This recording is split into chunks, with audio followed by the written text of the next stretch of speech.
ሰላም ጤና ይስጥልን የቮይስ ኦፍ ራያ ሚዲያ ቤተሰቦች እንደምን አላችሁ? የዛሬ የካቲት 14 2018 ዓ.ም የቮይስ ኦፍ ራያ ሚዲያ ዕለታዊ አጫጭር ዜናዎች የምናቀርብበት ሰዓት ላይ እንገኛለን። በቅድሚያ አርዕስተ ዜናዎቹን እንጠቁማችሁ። የትግራይ ክልል ጊዜያዊ አስተዳደር መከላከያ ሰራዊት በሰሜን እዝ ካምፖች እንዲሰፍር ተስማምቷል መባሉን አስተባበለ። በትግራይ ስልጣን ለመያዝ በህዝብ ህይወት የሚቆምሩ አካላት መታገል ይገባል ሲሉ አቶ ጌታቸው ረዳ ገለጹ።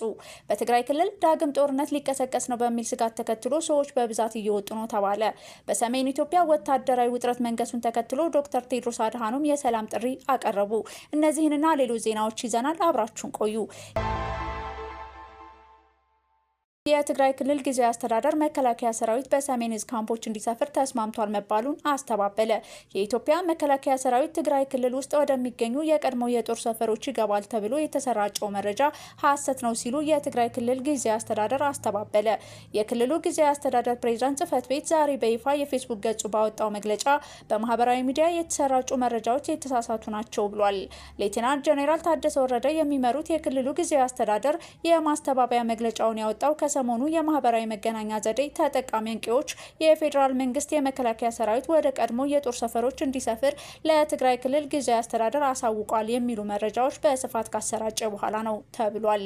የትግራይ ክልል ጊዜያዊ አስተዳደር ፕሬዝዳንት ጽህፈት ቤት በመግለጫው የፌዴራል መንግስት የኢትዮጵያ መከላከያ ሰራዊት ወደ ትግራይ እንዲገባ ትዕዛዝ ማስተላለፉን የሚገልጹ መረጃዎች መሰራጨታቸውን ጠቅሷል።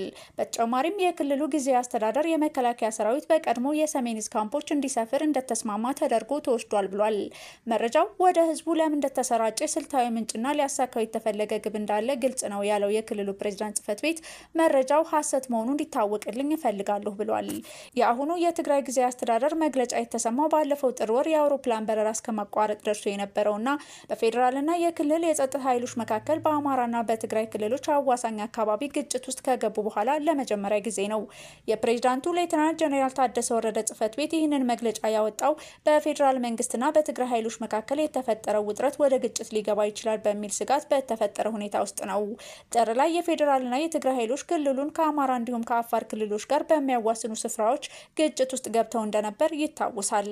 በኢትዮጵያና በኤርትራ መንግስታት መካከል የነገሰው ውጥረት ተባብሶ ሁለቱም ኃይሎች ጦራቸውን ወደ አዋሳኝ አካባቢዎች እያሰባሰቡ እንደሆነ ከሰሞኑ በስፋት ሲዘገብ ቆይቷል።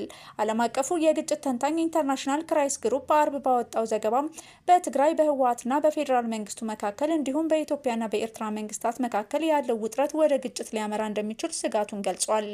በቀጠናው ጦርነት ከተቀሰቀሰ ብርቱ ሰብአዊ ውድመት ሊያስከትል ይችላል በሚልም የተለያዩ አህጉራዊና ዓለም አቀፋዊ ተቋማት ውጥረት እንዲረግብ ጥሪ ሲያቀርቡ ቆይተዋል። በትግራይ ስልጣን ለመያዝ በህዝብ ህይወት የሚቆምሩ አካላት መታገል ይገባል ሲሉ አቶ ጌታቸው ረዳ ገለጹ። የጠቅላይ ሚኒስትሩ የምስራቅ አፍሪካ ጉዳዮች አማካሪ ሚኒስትር አቶ ጌታቸው ረዳ በትግራይ ክልል የሚንቀሳቀስ አንድ ህጋዊ ያልሆነ ቡድን የባዕዳን ተልዕኮ በመቀበል የህዝቡን መከራ እያራዘመ መሆኑን ገልጸዋል።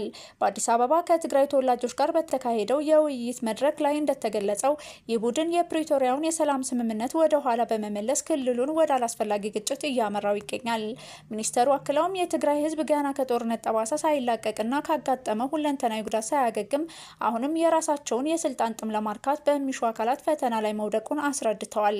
እነዚህ ወገኖች ከጦርነት ውጭ ሌላ አማራጭ የሌላቸውና በትውልድ ህይወት ላይ ቁማር የሚጫወቱ መሆናቸውን በመጥቀስ ህዝቡ ራሱን ከከንቱ መስዋዕትነት ሊጠብቅ እንደሚገባ አሳስበዋል። በመጨረሻም ሰላም ለህዝባችን፣ ለውጥ ለወደፊት ተስፋችን በሚል መሪ ቃል በተካሄደው በዚህ መድረክ ላይ የክልሉ ፖለቲካዊ ችግር ለመፍታት ለውጥ ፈላጊ ኃይሎች በጋራ በመወያየትና ሀገር የማፍረስ ተልዕኮ የያዙ ቡድኖችን በጽናት መታገል እንዳለባቸው ጥሪ ቀርቧል። በትግራይ ክልል ዳግም ጦርነት ሊቀሰቀስ ነው የሚለውን ስጋት ተከትሎ ሰዎች በብዛት እየወጡ መሆኑን ነዋሪነቱን በመቀሌ ያደረገ ጋዜጠኛ ምልከታውን አጋርቷል።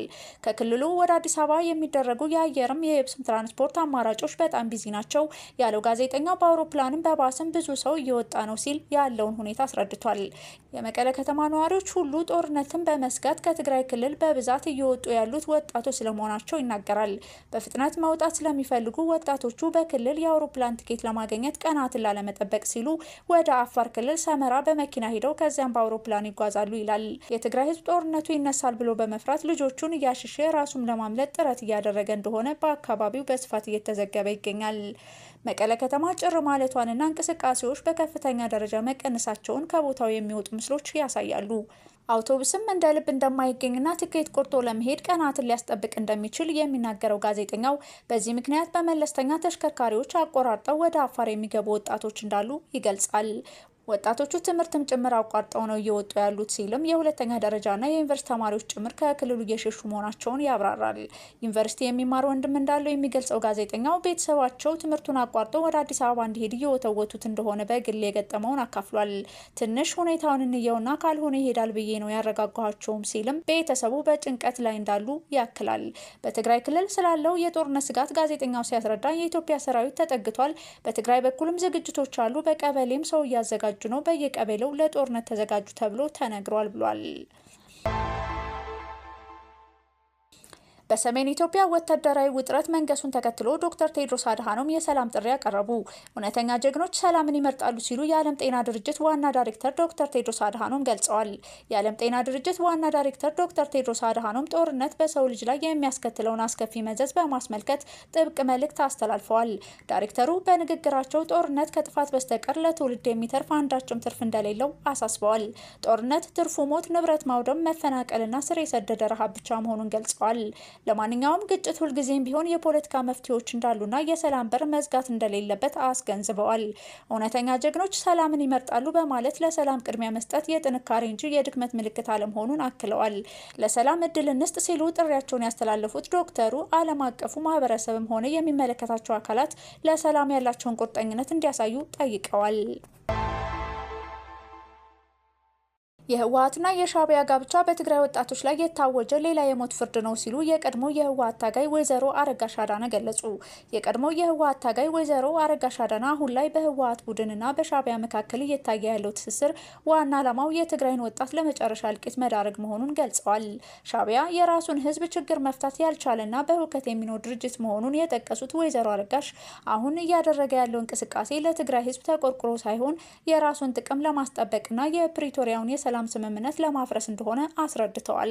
ሻዕቢያ ቀደም ሲል በትግራይ ውስጥ ንጹሃንን ጨፍጭፎና ንብረት መዝረፉን ያስታወሱት የቀድሞ ታጋይ አሁንም ጦርነቱ ትግራይ ውስጥ እንዲሆንና ከባለፈው እልቂት የተረፈውን የትግራይ ወጣት ለመጨረስ እየሰራ መሆኑን ገልጸዋል። ከዚህ ኃይል ጋር አብሮ መስራት የትግራይን ህዝብ መካድ ብቻ ሳይሆን ህዝቡን ዳግም ለከፋ ሰብአዊ መከራና ለባዕዳን ፍላጎት መገበር እንደሆነም በጽኑ አስገንዝበዋል። በመጨረሻም የህወሓት ቡድን የህዝብን ችግር ወደ ጎን በመተው የራሱን የስልጣን ፍላጎት ለማርካት ከሻዕቢያ ጋር ማበሩን የትግራይ ህዝብ ሊገነዘበው እንደሚገባ አሳስበዋል። ከጥፋት ኃይሎች ጋር መተባበር በሀገር በህዝብ ላይ እንደመሰለፍ የሚቆጠር ወንጀል መሆኑን በመግለጽ የትግራይ ወጣት ለዚህ ከንቱ የፖለቲካ ቁማር መሳሪያ እንዳይሆን ጥሪያቸውን አስተላልፈዋል። የተወደዳችሁ የቮይስ ኦፍ ራያ ሚዲያ ቤተሰቦች የዛሬ የካቲት 14 2018 ዓ.ም የቮይስ ኦፍ ራያ ሚዲያ ዕለታዊ መረጃዎች የተከታተላችኋቸውን ይመስሉ ነበር። የተለያዩ ኪነ ጥበባዊ ጉዳዮችና ወቅታዊ መረጃዎችን እንዲደርሳችሁ የዩቲዩብ ቻናላችንን ሰብስክራይብ በማድረግ አብሮነታችሁን እንድታሳዩን እንጠይቃለን። ሰላም።